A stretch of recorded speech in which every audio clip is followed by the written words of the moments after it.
साथियों नमस्कार। आज विजयादशमी है और आज ही के दिन महाप्रभु श्री राम ने आदिशक्ति माताओं का 9 रूप का 9 दिन आराधना करने के बाद आज के दिन यानी विजयादशमी के दिन रावण का वध किया था और बुराई पर अच्छाई के जीत का मार्ग प्रशस्त किया था। पूरी सृष्टि के लिए ये उदाहरण रखा था कि बुराई करने वाला कितना भी बलवान क्यों न हो, विद्वान क्यों न हो, लेकिन जो अधर्म के मार्ग पर चलता है, बुराइयों का रास्ता अपनाता है और कहीं न कहीं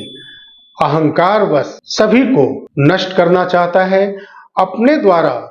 कहे गए किए गए बातों को तथ्यों को ही मानता है, सच्चाई से मुंह छुपाता है, ऐसे पापियों को, ऐसे अधर्मियों को इस सृष्टि में कोई स्थान नहीं है और ऐसे पापी का एक न एक समय संहार होना ही है। वो रावण जो 10 मुख के समान बलवान था, शक्तिशाली था, विद्वान भी था और अपने पूरे राक्षस कुल का गुरूर था। स्वयं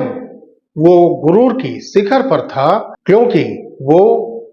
त्रिलोक विजयी था। तीनों लोक पर अधिपत्य स्थापित करने वाला रावण एकमात्र बड़ी गलती कर बैठा, स्त्री का हरण करके, यानी कि स्त्री का अपमान करके। अपने बहन की अपमान का बदला लेने के लिए जो आगे निकल पड़ा रावण,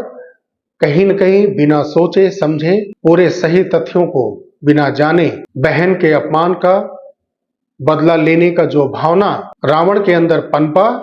कहीं न कहीं उस गौरवशाली रावण को गुरूर से बहुत तेजी से अहम की तरफ, अहंकार के तरफ ले गया, जिससे आगे चल के माता सीता का हरण किया और उसके मन मस्तिष्क में रावण के अहंकार हर जगह स्थापित हो चुका था, जिससे किसी के समझाने कहने के बावजूद भी रावण को उस अहम के आगे कुछ सुनाई नहीं देता था। और आज ही के दिन उस अहंकार का, उस पाप का नाश किया था महाप्रभु श्री राम ने। इस सृष्टि का हजारों हजार वर्ष पुराना इतिहास रहा है, गौरवशाली इतिहास रहा है कि स्त्री का हरण, स्त्री का अपमान, स्त्री के साथ किया गया पाप क्षमा योग्य नहीं है, वो अक्षम्य है। उसको हमेशा दंडित किया गया है, उस पापी का सर्वनाश हुआ ही है, चाहे वो मर्यादा पुरुषोत्तम श्री राम के समय के कालखंड में रहा हो या महाप्रभु श्री कृष्ण के कालखंड में रहा हो।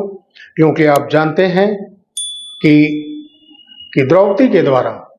दुर्योधन के ऊपर किया गया जो कटाक्ष था, उससे दुर्योधन भी कहीं न कहीं बहुत ही अपने आप को अपमानित महसूस किया था और द्रौपदी को अपमानित करने के लिए, द्रौपदी से बदला लेने के लिए कितना बड़ा महाभारत का युद्ध हुआ और उसमें हजारों जाने गई, रक्त रंजित पूरा लहूलुहान वहां का धरती हो गया था। तो स्त्री का अपमान, स्त्री का हरण, स्त्री के साथ किया गया पाप अक्षम्य है। उसका अंत उस कलंकित व्यक्ति के दंडित होने के बाद ही समाप्त होता है। साथियों, प्रभु श्री राम की दशानन रावण के ऊपर विजय, ये एक ऐसी चेतना पूर्ण जागरूकता पैदा करती है इंसान के अंदर कि अगर आप किसी भी स्त्री का अपमान करते हैं, उसके चरित्र को समाज में बुराई स्वरूप उछालते हैं, अगर आप अधर्म के मार्ग पर आगे बढ़ते हैं तो आपका सर्वनाश होना निश्चित है। और ये विजयादशमी एक चेतना के रूप में, एक जागरूकता के रूप में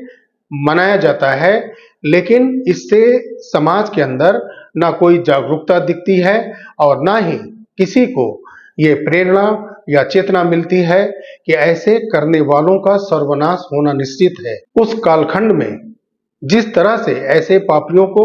दंडित किया जाता था वो हमने देखा, और आज भी है। आज के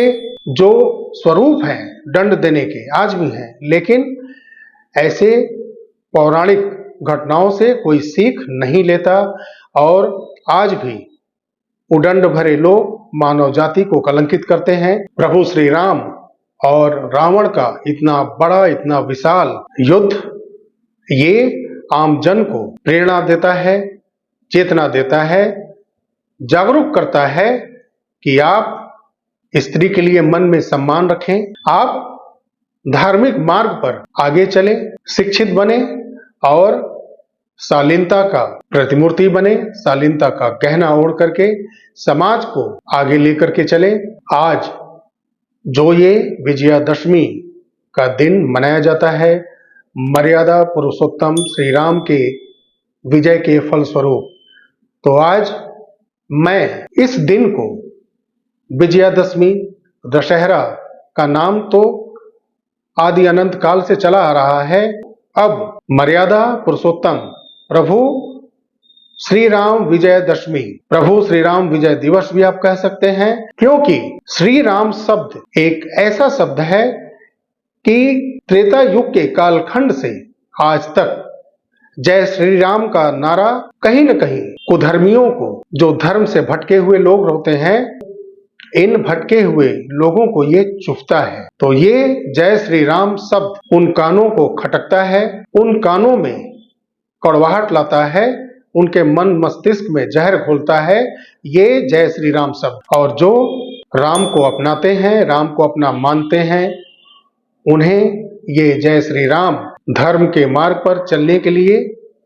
प्रेरणा देता है, धार्मिक प्रचार प्रसार करने के लिए, आगे बढ़ने के लिए आदर्श मार्ग प्रशस्त करता है। आज के इस माहौल में, ऐसे दौर में प्रभु श्री राम के द्वारा दिखाए गए धार्मिक मार्ग पर आगे बढ़ें, और जो रावण ने कार्य किया था, जो पाप के रास्ते पर वो चल पड़ा था, वैसे रास्ते से लोग बचें, क्योंकि पाप का रास्ता क्षणिक सुखद लगता है, लेकिन अंत उसका बहुत ही विनाशकारी होता है, क्योंकि आपका कुल, आपकी हस्तियां मिट जाती हैं जब आपको दंडित किया जाता है, जब उनका न्याय आगे बढ़ के आपको दंडित करता है। साथियों, वीडियो अच्छा लगा हो तो लाइक करिए, शेयर करिए, चैनल को सब्सक्राइब करें, नोटिफिकेशन आइकॉन को प्रेस करें ताकि आने वाले वीडियो की सूचना आपको मिलती रहे। मिलते हैं अगले वीडियो में, तब तक के लिए नमस्कार, जय हिंद, जय भारत, जय श्री राम।